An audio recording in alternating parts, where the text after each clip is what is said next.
Oke, kali ini kita akan coba menginput data master dari jualan pos ya. Pastikan kalian udah punya akunnya dan sudah login sampai ke menu dashboard ini ya.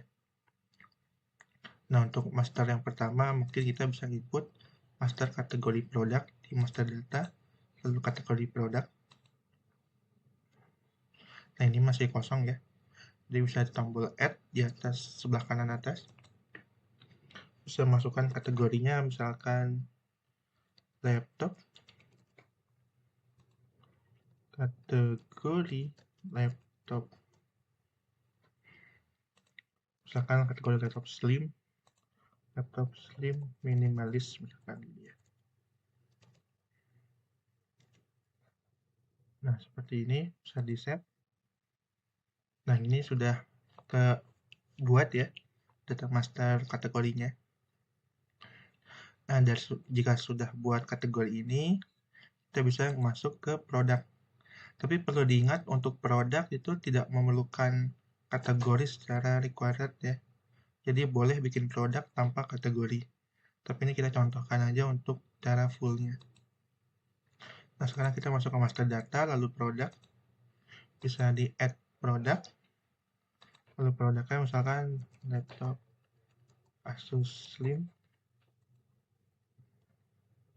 Nah, kategorinya tinggal dipilih di bagian kategori.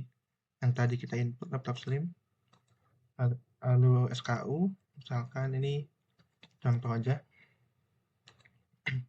Lalu description ini juga opsional ya. Lalu ada selling price, harga yang dipakai oleh pembeli nantinya. Misalkan 1, 2, 3. Nah, seperti ini. Lalu cost price, harga belinya ya. Atau harga modalnya berapa. Misalkan sekian. Lalu stok bisa dikosongkan saja ya. Paling kita bisa input unit, tapi juga opsional. Misalkan kita pakainya yang laptop 1 unit. Nah, ini 1 unit. Kalau misalkan ada gambar, boleh ditambahkan gambar di sebelah sini ya. Nanti kita upload ke sistem jualannya. Tinggal dipilih filenya, lalu dipilih file gambar ya.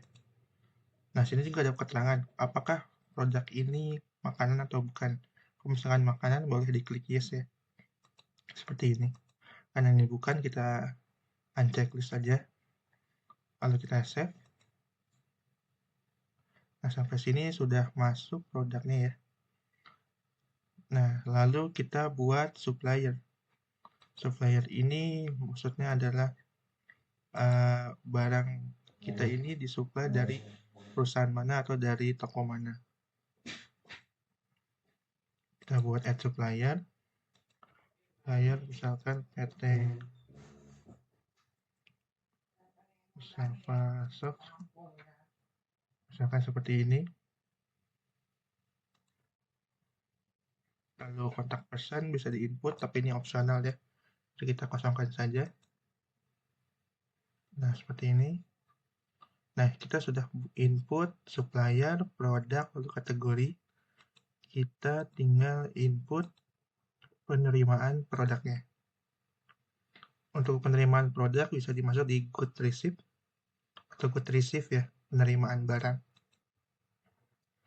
Nah, sini bisa diinput SKU-nya tadi Asus. Nah, ini dia.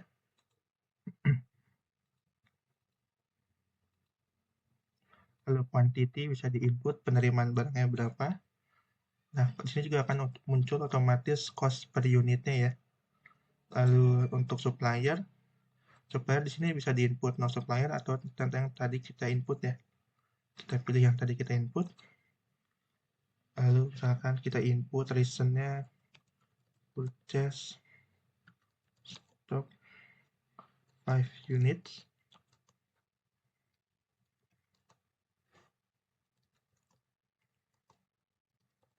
Nah, seperti ini. Lalu kita klik record receipt. Nah, kita oke. Nah, sampai sini sudah muncul stoknya ya. Bisa lihat di inventory overview. Sorry. Nah, untuk inventory overview, kita bisa melihatnya di bagian inventory overview. Kalau kita lihat di report stock value, dia juga akan sudah masuk ya. Stock value-nya 40 juta. Karena kita inputnya average cost price itu 1 unit 8 juta.